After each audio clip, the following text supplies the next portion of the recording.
Welcome in, everybody, to another episode of Profit Picks. If you are new, we always start this show by being transparent. Yesterday, I did have a really good day. I went 2-0. I know on the system video that I produce on this channel, or that I do every day on this channel, not produce, went 1-0 with the Bulls plus the 3 points. They ended up coming back and winning by like 20, so that was great. And the other winner was the Bucks and Sixers under the 236.5. So I've now won 43 of my last 62 wagers, and we'll try to keep that going here today. Rob, how was yesterday for you? How have things been for you lately? Yeah, things were mediocre again yesterday. Skee, the NBA was 3-3. The three winners were all either side or total plays, and the three losers were player props. So I got to stop sticking my nose inside player props here because that's an area where even the most logic I'm finding doesn't always apply to where the results land. But it was good, especially the Phoenix Oklahoma City game. Skee had a pretty good read on that one. Phoenix first half, Phoenix team total, all that stuff worked. So we look to go at it again here tonight with the national championship and, of course, Major League Baseball. Absolutely. And Rob, I gotta say this. I said I was gonna wait a couple weeks to get involved with baseball. But damn it, there's a matchup tomorrow that I don't think I can wait any longer. So I'm probably going to be jumping into some MLB tomorrow. So look out for that. And I'm interested in this game that we have for today. The last college basketball game we will have for a while. I did already make a play. So I'm interested to see how you feel about it and how you think about the game. I have a feeling about a side. So let's get to it. Let's talk it out. Yep. San Diego State, UConn, game open. UConn -6. Immediately bet up to 7.5, and I get it. I was watching that game and I said, I'm fading the shit out of SDSU as soon as the next game goes. That's the first thought in my head. Total open 130.5, it's up to about 132.5 everywhere. There's 133 at bookmaker, so make sure you always line shop depending which way you like this game. I'll probably handicap this one in waves, but my initial thoughts and how I feel about this game is, number one, I don't think San Diego State is that good. I think they were lucky to win that game versus FAU. And I don't trust their offense to produce. Like, they won that game just by grit and, out hustling and out rebounding that team to get back into the game. I don't think you're going to be able to beat UConn that same way. You're going to have to make some shots. It's really only one person. I think it's number 20 for San Diego State that I really trust to go do something with the basketball and get a bucket. So when I think like that, going up against a UConn team who you got to respect what they've done lately, right? They've held Gonzaga under 60, and Gonzaga is a really potent offense. And they held, I'm blanking out. The last team they just played Miami. They held Miami under 60, and Miami showed that they could score on the best defense in the nation in the Cougars. So you got to respect what UConn has done defensively, and to go up against a weak offense like San Diego State, I think it's a major advantage towards UConn. The only way San Diego State wins this game is by mucking it up and playing really, really great defense. So in my mind, if you're going to trust UConn's defense because of how they've been playing lately, and the only way San Diego State can win is with the defense, I disagree with the movement on the total. It's gone up 2 points. I think it's going in the wrong direction. I think this one struggles to touch 130 points. So I played under 132.5. That was, after everything I went through, what I thought was the best bet. But I do also feel like, UConn has steamrolled everybody. It reminds me of, and I'm not the biggest college guy, but it reminds me of, maybe that Villanova team or just some of these that Villanova team from like a few years ago, who was it with Brunson and Bridges and, where they just dominate. They won every game by double digits. So it's very, very hard for me to look the other way in SDSU. Can you talk me off of UConn? Do you disagree with my underplay? No, I can't talk you off of UConn. I wouldn't disagree with under. I think the number is where it is because you have to, and it's guesswork, Skee, right? The last game against Miami hit 131. And it had no free throw attempts at the end. We didn't get that 90 seconds of padded scoring, right? So I guess you have to ask yourself whether you're going to get that or not here. And it's all pure guesswork because if this is a 15-point game, with 2 minutes left, again, you're not going to get it. If it's an 8-point game, then maybe you'll get it. So that's too hard for me to decipher. But I like the UConn side. I just told myself if this thing is anything less than 10, I have to play UConn here. And I'll tell you, Skee, what cost Florida Atlantic, and we talked it out on Saturday, right? We did a Saturday show where I told you that I had a money line play with FAU. What cost them was about a 7 or 8 minute spurt where they could not get a defensive rebound. And that's how San Diego State got back. They miss a shot, get a rebound, miss a shot, get a rebound, miss a shot, get fouled. And somehow, some way, they inched their way back into it off of the, for them, the offensive glass. For FAU, just a lack of defensive rebounding. I just don't see that happening to Connecticut. Connecticut so far in this tournament has out-rebounded their opponents by plus 54 over the course of 5 games. That's, about 11 a game better on the UConn side. And on the other side for San Diego State, their rebound margin, as good as they are, is only plus 20. So another thing that they do really, really well, I think if you start right there, right? If we start there and say what San Diego State does well is they defend like crazy and they rebound. And then we look at UConn and say, wait a minute, they defend just as well and they rebound maybe even better. And so now where are you going to go with San Diego State? It's hard if you're the coach, if you're Brian Dutcher of SDSU. I don't think, it's kind of he probably is kind of torn back and forth, right? You want to slow it down and maybe try and pray that the game is in the low 60s. But on the other end, offensively, are you really going to be able to score against the UConn half-court defense? You have to try at some point in time to grab a board and get out and run. They're not especially great at it. So I don't know. When you take one team's assets and you can say that the other team has those and does those even better, I don't think you can play the dog here. I could be wrong, but to me, it looks like UConn, again, they played that game Saturday. Their star shooting guard, Jordan Hawkins, had the flu. You heard Danny Hurley tell everybody at halftime that the guy had nothing and he was gutting it out for them. And he still made 4 or 5 threes, maybe 4 threes, despite being sick and under the weather. Andre Jackson, the best defender, their point guard, goes to the bench with 2 fouls immediately. UConn still overcomes that and leads by 13 at halftime. Miami has a whole bunch. We've talked about these guys individually of offensive players that have the potential to play next level, right? You could see Wong getting a shot. You could see Pack getting a shot. You could see Miller all getting a shot at the next level.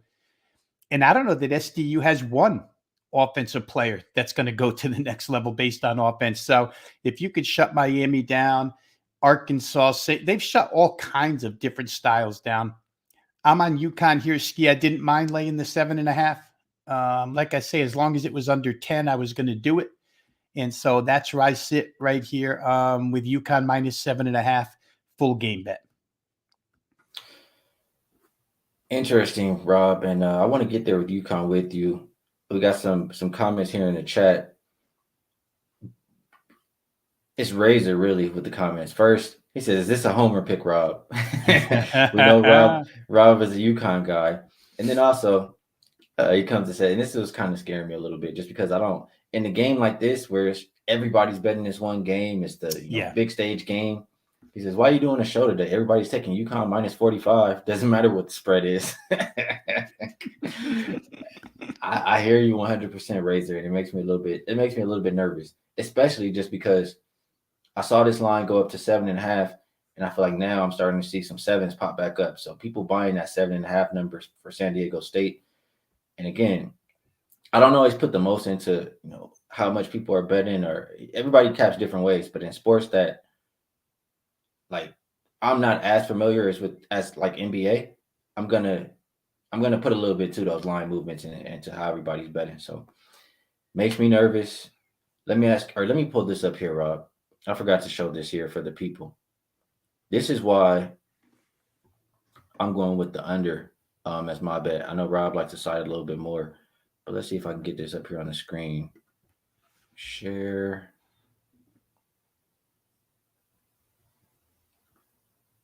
There we go. It's a little bit different with this new laptop I'm using. You guys can see this here, right? Perfect. All right, so we can see that it's active here. And all this is saying is since 2012 and the championship game, as long as the total is higher than 120, the under is hit 6 of the last 7 games. So it's not too low of a total. We could see, teams start off a little bit nervous, whatever the case may be. And I just think, in a game like this, you get more defense than offense. So I prefer the underside. I really, really want to get there with UConn. Let me ask you this here, Rob. Does this make sense? If I like UConn, I like the under, right? I just talked about how UConn has held Gonzaga. They held Miami, both under 60 points. The team total for San Diego State tonight is, I think it was 62 and a half or 63, 62 and a half. How do you feel about that bet under on their team total? Would you be betting UConn to win based on their defense or their offense?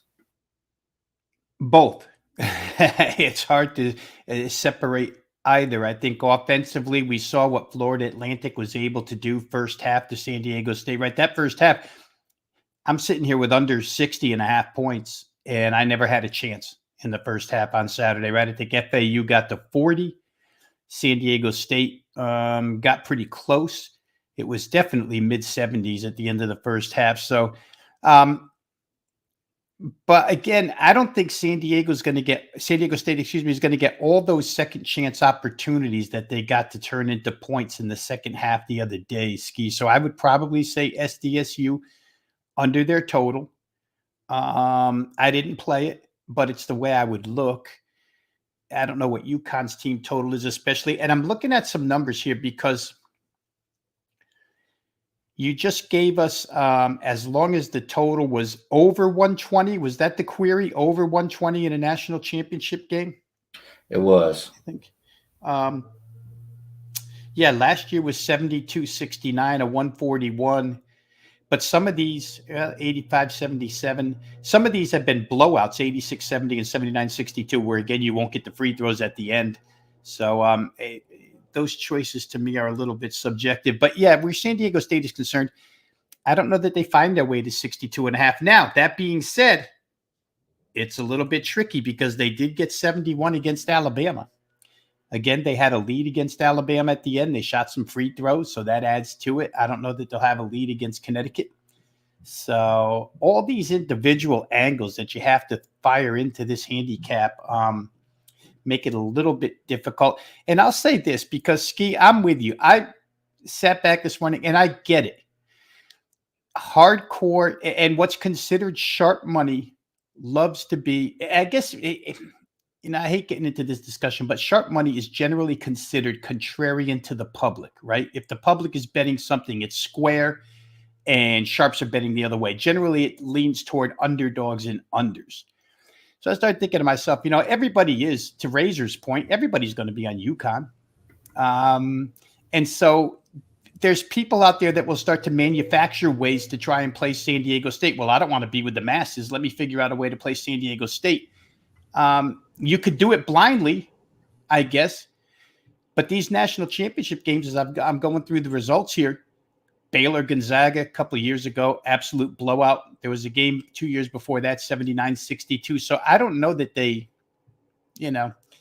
for conspiracy theorists out there who think the networks want to keep it close, I don't know that happens. LSU and Iowa was a blowout yesterday on the women's side. I guess I'm just in logic school here. If what I see tells me UConn is 10 points better than San Diego State on a neutral floor, as long as they play, 80% of what they've been playing, because what they've been playing is outrageously good. So that's where I sit. I just don't know that I can manufacture enough reasons to take 7.5 points. I think some people might have laid 6 and now take 7.5 and hope that the game lands 7 and they win both ways. That's kind of a, thin thread to needle there, but I don't think I want to be part of it. Oh, thank you, Justin. It's our years. It's a lot of different opinions here, and Razor brings up a good point again, and it's off something that I said. He says, you brought up that Nova situation, Skee, when they won it all that year. How much did they win by? Yeah, they won on a game winning three, right? Wasn't it Bridges or I think it was Bridges? No, they won by three. So that's a good point. They blew everybody out up until that point, got to the championship game, and it was played a little bit closer. And he says first half under.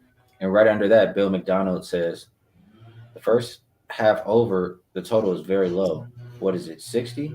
So let me just double Thought check I here. saw, yeah, close 61. I thought I saw maybe. It's down from 62 all the way down to 61. So we have the full game total going up from 130 and a half to 132 and a half. You have the first half going down from 62 to 61. So it seems like majority of people think it'll be a little bit of a filling out process and a little bit of nervousness, or maybe just getting used to the atmosphere or something of that nature. Why would you say the first half is going down and the full game is going up? Is it just that, or maybe even the fouling at the end? Any opinion there, Rob? And which one would you prefer? Yeah, remember Saturday we had the same situation with UConn Miami, right? We talked about it. The first half total went down from 70 to 69 and a half, but the full game was going up from 48 to 49 and a half. I thought that game was because of the flu situation with Hawkins. Maybe people were just, and the line never moved either. 5.5, it just sat there.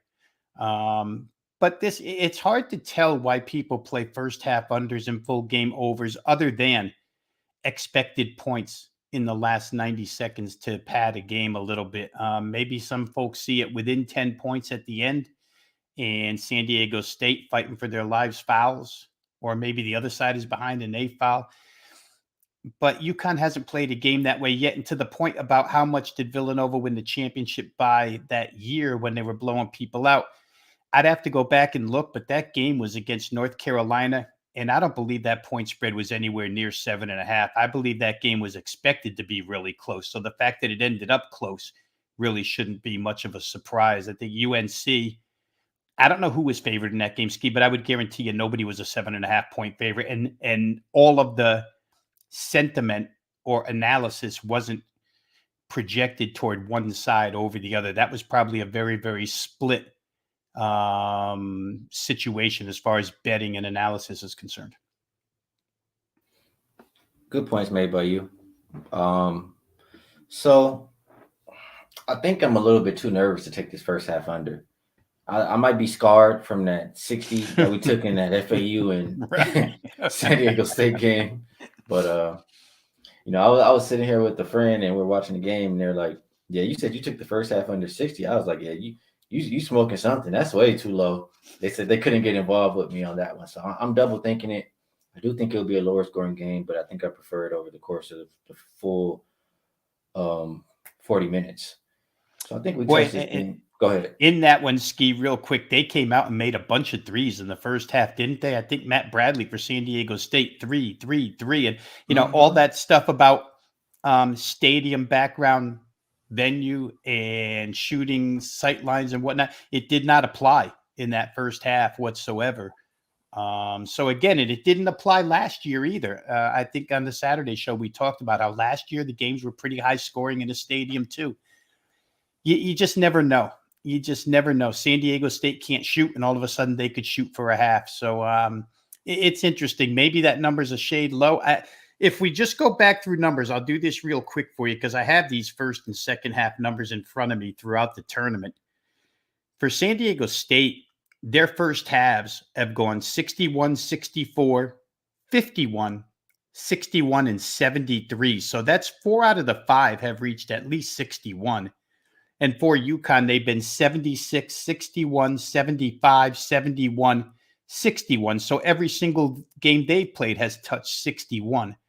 So it would make it difficult to play under just off of those results so far. That's 10 games worth of results and only 2 games.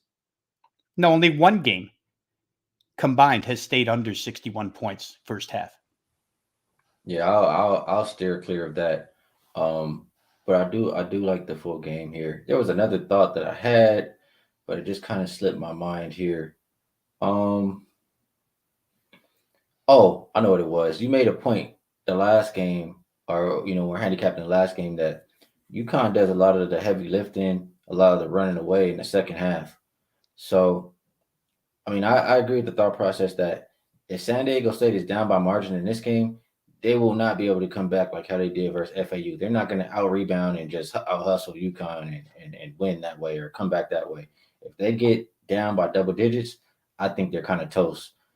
So if you like San Diego State, I'll say you should probably take them first half. Myself, just because I don't want to be involved on the 7.5 or the 7 number, like Razor said with everybody. I think I'm going to play the total pregame, and I'll watch the first half, see if it's close play, if it's played close, and if it is, then that second half, I'll lean on Connecticut to make those adjustments and run away a little bit with the game. What do you think about that thought process? I know you like them full game anyway, but that's how you view Connecticut, right? Yeah, and they did it again against Miami, right? Even though they were up plus 13 at halftime, I think they stuck a 3 right before half to go up 13. They came out first 4 minutes of the second half and stretched that thing to maybe 19, almost 20. And you just felt like Miami could never get back into it. And if you feel like Miami can't get back into it, then you're certainly going to feel like San Diego State can't get back into it, because to Miami's credit, they had a couple of pushes where they chopped away at it, but UConn just comes back too strong. So I'm with you on that. If you're gonna look at that second half stuff, UConn's been really good. I would say this: San Diego State, to their credit, has not lost a second half. I'm staring at the numbers right now. They have not lost a second half in this tournament. So they've been able to come from behind. Even against Alabama, they won the second half. So I think full game's the right way to go here. You like total. I can't talk you off of that. We could very much see a repeat of 72-59 like we saw against Miami. All right, good stuff there, Rob. Jay's asking any early NBA lines that we should jump on for Tuesday. I'm going to be honest with you. I haven't got there yet. I made a hockey bet for today. I did my homework on that, and I was doing my homework for college basketball here for this show and just for today in general. I even looked at an MLB bet for tomorrow. So next up is capping NBA lines, and I will be back here on the channel to let you guys know some of the things that I like. Feel like we did a pretty good job here, Rob. Oh, you got to go. I'm sorry. Promo time. Is there anything you would like to promote and maybe a best bet for the people? Let's promo real quick, wagertalk.com. I'm actually leaving this show, Skee, and going to do their baseball show called First Pitch. So those of you who are betting baseball today, you might want to flip over to Wager Talk Television. If you're a member, you'll get it for free. If you're not a member, go ahead and drop your email address over at wagertalk.com, and you'll be a member, instantly able to access all of that free media content. As for the show purposes, I tell you what I bet. I bet UConn minus 7.5. So I'll leave you guys with that as the best bet for this. I think they'll win by 10 plus. Just seem to be a steamroller right now, and I don't want to get in front of that train. Fair enough. And I can't argue against it too much there. My best bet for the show, I will go under the 132.5. And it's hit 6 of the last 7 as long as the total has been higher than 120. So I think we'll get a lower scoring game here tonight. Rob, I appreciate you for taking the time to come join us and share this information. Good luck on your next show. And like I always say, the show is nothing without the people in the chat. We appreciate you guys as well. If you like what we're doing, hit the like button. It helps us out quite a bit. Let us know what you guys are taking tonight in the comment section, and I'll see you guys again tomorrow.